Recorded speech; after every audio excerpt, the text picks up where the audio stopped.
This is where Andhra Pradesh brand is totally destroyed. ఒక్కడు లేడయ్యా ఢిల్లీ సెక్రటరియట్లో ఆంధ్ర నుంచి.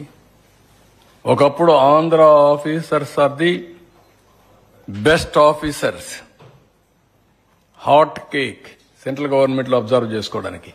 ఇప్పుడు ఆంధ్ర ఆఫీసర్స్ అన్టచబుల్స్, వీళ్ళు యూస్లెస్ ఫెలోస్, కరప్ట్ ఫెలోస్, వీళ్ళు పనికిరానోళ్ళు. Can you imagine? What is the mistake? ఒక వ్యక్తి వల్ల ఎకో సిస్టమ్ మొత్తం కొలాప్స్ అయిపోయింది.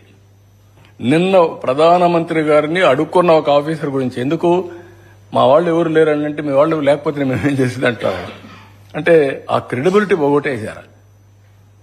మొత్తం వ్యవస్థని భ్రష్టు పట్టించేశారు.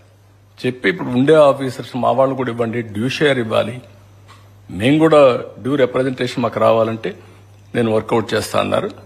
ఆ విధంగా మళ్ళా ఆఫీసర్స్ కూడా కేంద్రంలో లైమ్ లైట్లో పెట్టే పరిస్థితికి వస్తున్నాం. కేంద్రంలో మన ఆఫీసర్స్ లేకపోతే ఎంత నమోషో మనం గుర్తుపెట్టుకోవాల్సిన అవసరం ఉంది. అన్ని రాష్ట్రాల నుండి ఒక ఆంధ్రప్రదేశ్ లేదంటే వాట్ ఇట్ ఇండికేట్స్. ఇలాంటివన్నీ చాలా ఒకటిగా చాలా జరిగాయి. ఇంకా ఇప్పుడు బ్రాండ్ సెట్ అవుతా ఉంది, ఇంకా కొన్ని రోజులు పడుతుంది.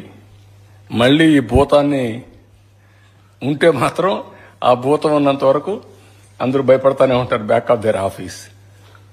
నేను అందుకే ఎట్టి పరిస్థితుల్లో ఇలాంటి వ్యక్తులు రాజకీయాలు లేరంటే ఇంకా ఆంధ్రప్రదేశ్ రాష్ట్రం ఒకే మూమెంట్ వస్తుంది. ఇలాంటి వాళ్ళు ఉన్నారంటే సందేహం ఎప్పటికీ ఉంటుంది.